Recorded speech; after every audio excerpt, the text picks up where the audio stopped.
back here.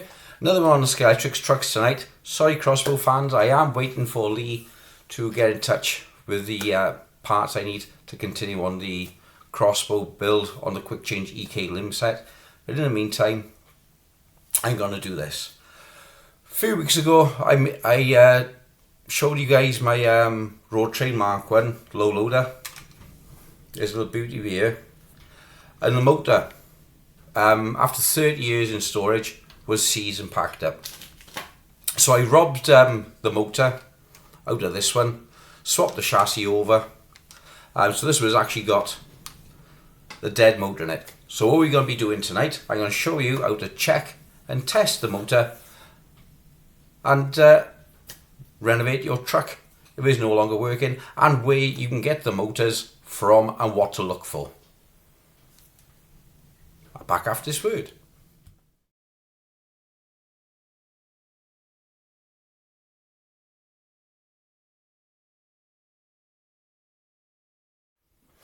Okay guys, so the first thing obviously you need to do, check power. You can do it by using a PP9 square terminal battery, stick it across the contact, see if the motor runs. The motor will run, but there's not sufficient torque or power in the motor to give you drive on this actual truck. Now, the motors for these trucks aren't the standard Scalextric motor or Johnson motor or this type of motor. They're a Maybach motor, or at least that's the model name. A Maybach E18 motor is the ones you need for the Scalextric trucks.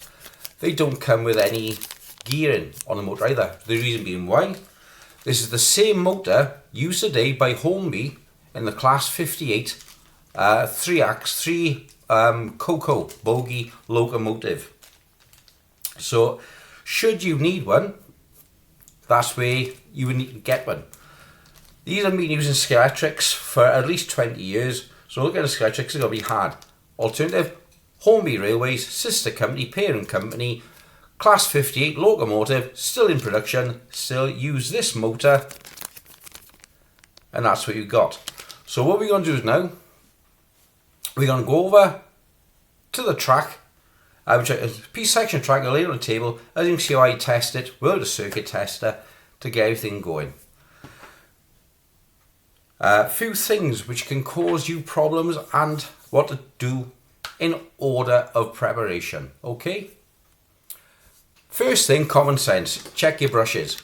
Are your brushes good condition, clean and tidy? If not, switch your braids, switch out your brushes. Next step, check your contacts up underneath on the blades. Are they making contact with your brushes? It could be a break in a wiring, it could be poor connections on the motor itself. So first thing, like I said, put it on a track and test it, and that's what we'll do now. Okay guys, here's our test track. Just an old piece of track. Got your power base, got your controller, that's all you need. So you've got a vehicle, you know it works.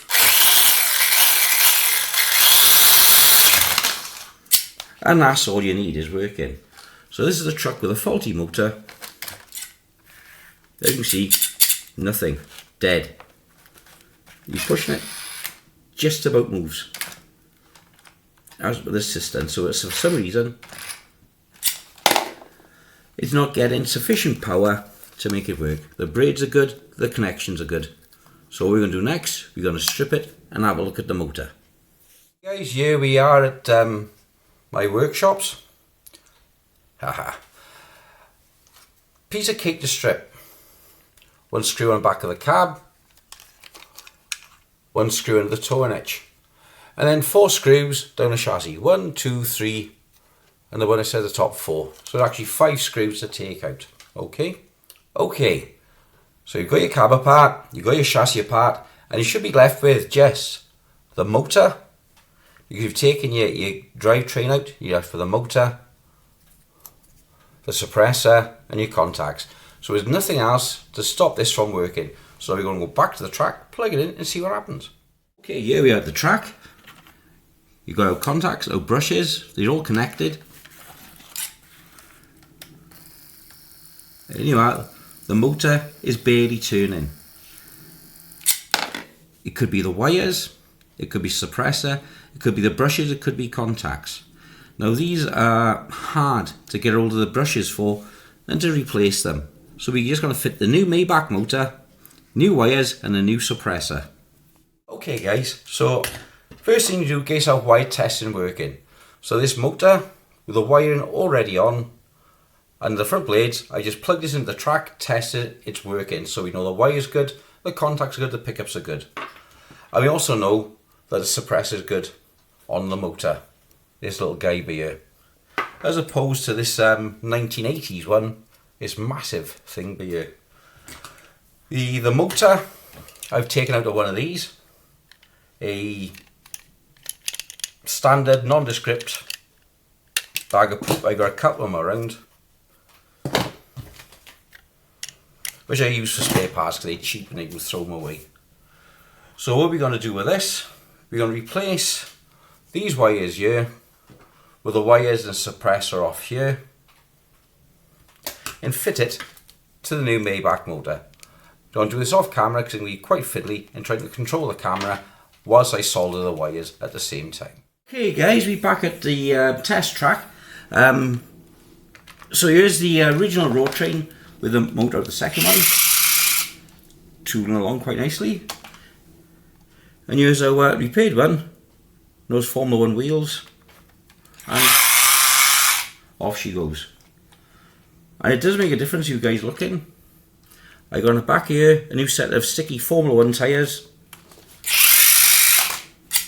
as compared to the old type that used to be on the Porsche, when the hard tyres.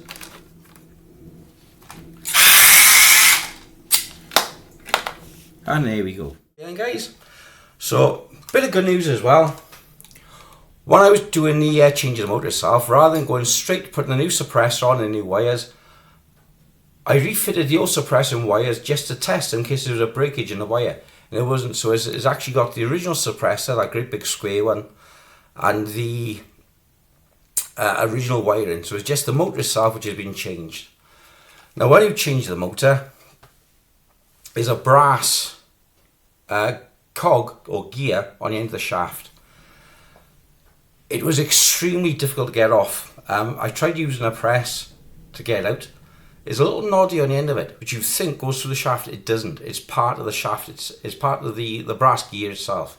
So you need to get underneath and gently lever off the gear and keep it as tidy as possible without too much damaging to fit onto the new one. I caused a little bit of damage, so I had to spend a little bit of time filing down in between the teeth to fit it onto the new motor. But here's the new motor fitted. Didn't bother changing braids because they're working good. Good pickup as you've just seen. Okay, so that's one now working truck. The next one we're going to do is this one. Modern truck with the quick change blade system. But what I'm going to do with this is do a complete custom job and convert it into the Leyland Road Train Cabriolet. So stay tuned for that one. I should be coming in a week or two. Okay guys, thanks and bye bye.